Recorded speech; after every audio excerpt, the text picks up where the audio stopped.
Em nome do Pai, do Filho e do Espírito Santo. Amém.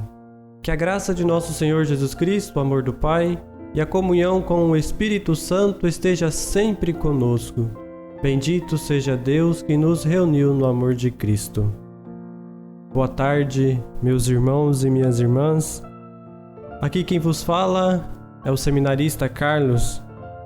Muita paz e esperança para você que nos acompanha pela rádio e vocês também que nos acompanham pelas redes sociais.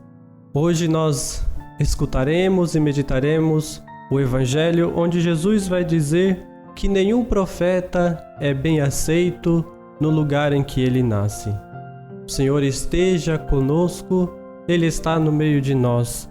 Proclamação do Evangelho de Jesus Cristo segundo São Lucas. Glória a vós, Senhor. Naquele tempo, Jesus disse: Eu lhes garanto, nenhum profeta é aceito em sua pátria. Em verdade, eu lhes digo, havia muitas viúvas em Israel nos dias de Elias. O céu então ficou fechado por 3 anos e meio, de modo que houve grande fome sobre toda a terra. Mas Elias não foi enviado a nenhuma delas, e sim a uma viúva de Sarepta, na Sidônia. E havia muitos leprosos em Israel, no tempo do profeta Eliseu, mas nenhum deles foi purificado, a não ser o sírio Naamã. Quando ouviram isso, todos na sinagoga ficaram furiosos, levantaram-se e expulsaram Jesus da cidade, e o levaram até o alto do morro sobre o qual a cidade estava construída, para fazê-lo cair lá de cima. Jesus, porém, passando pelo meio deles, seguia seu caminho. Palavra da salvação, glória a vós, Senhor. Deste Evangelho é tirado o célebre dito que nenhum profeta é bem aceito pelo seu povo no lugar em que ele reside. Jesus, com quase 30 anos, ele deixa Nazaré e já há algum tempo já pregava e fazia curas noutras partes. E ele então regressou à sua casa, à sua terra, e pôs-se a ensinar na sinagoga. Esse trecho nós podemos acompanhar nos versículos anteriores deste Evangelho, onde Jesus vai para a sinagoga e toma o livro do profeta Isaías, e ele diz que ele era o profeta que veio instaurar e resgatar a Israel. Os seus concidadãos ficaram admirados pela sabedoria de Jesus.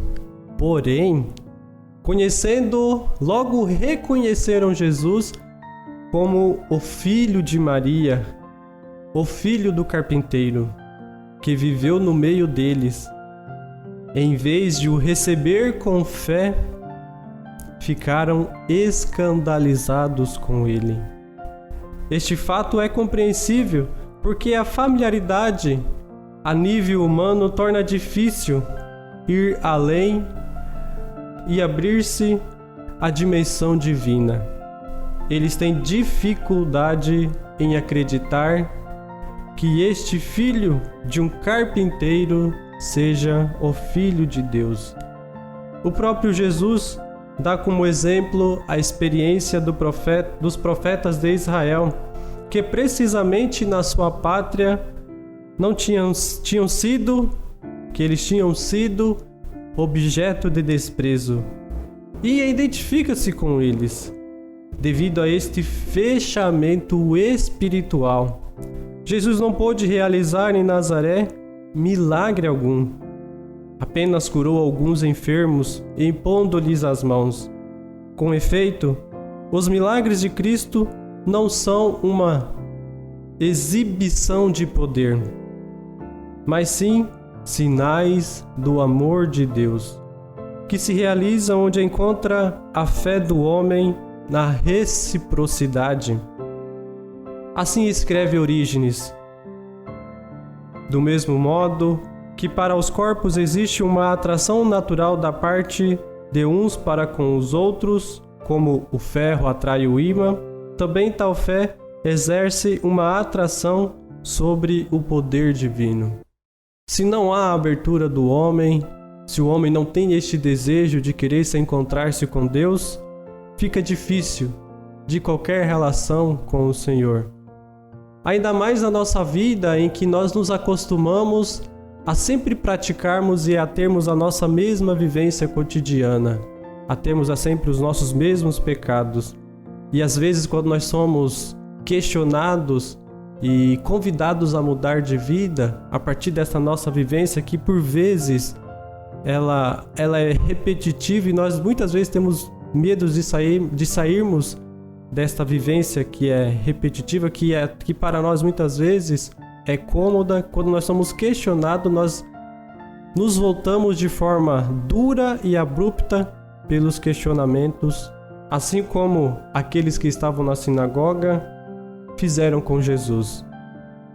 Não obstante, sabia que profeta algum é bem aceito na sua pátria. Jesus sabia muito bem disso. Todavia, o fechamento do coração do seu povo permanece para ele obscuro, impenetrável. Como é possível que não conheçam a luz da verdade? Por que não se abrem à bondade de Deus, que quis partilhar da nossa humanidade? Com efeito, o homem Jesus de Nazaré é a transparência de Deus. Nele, Deus habita permanentemente. E enquanto nós procuramos sempre outros sinais, outros prodígios, não nos apercebemos de que o verdadeiro sinal é Ele, Deus feito carne, e Ele é o maior milagre do universo. Todo o amor de Deus contido num coração humano, num rosto de homem. Deus, cotidianamente, Ele se revela a nós, a partir da nossa vivência diária. E muitas vezes nós não conseguimos perceber pelo fechamento do nosso coração, porque esperamos milagres esplendorosos de Deus para que nós acreditemos que de fato Ele está conosco e que Ele deseja que nós voltemos para Ele.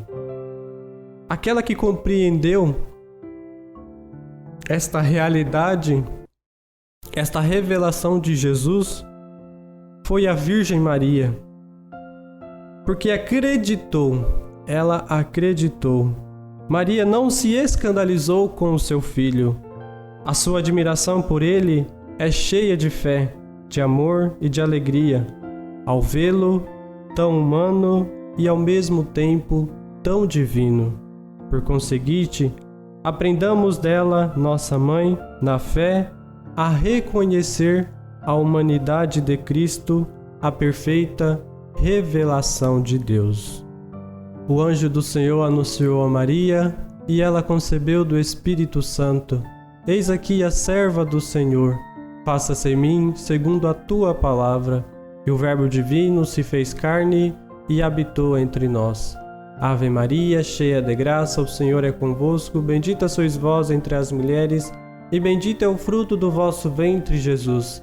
Santa Maria, Mãe de Deus, rogai por nós, pecadores, agora e na hora de nossa morte. Amém. Rogai por nós, Santa Mãe de Deus, para que sejamos dignos das promessas de Cristo. E assim chegamos ao fim de mais um programa Maria Conosco. Obrigado por nos acompanhar pelas ondas do rádio e pelas redes sociais.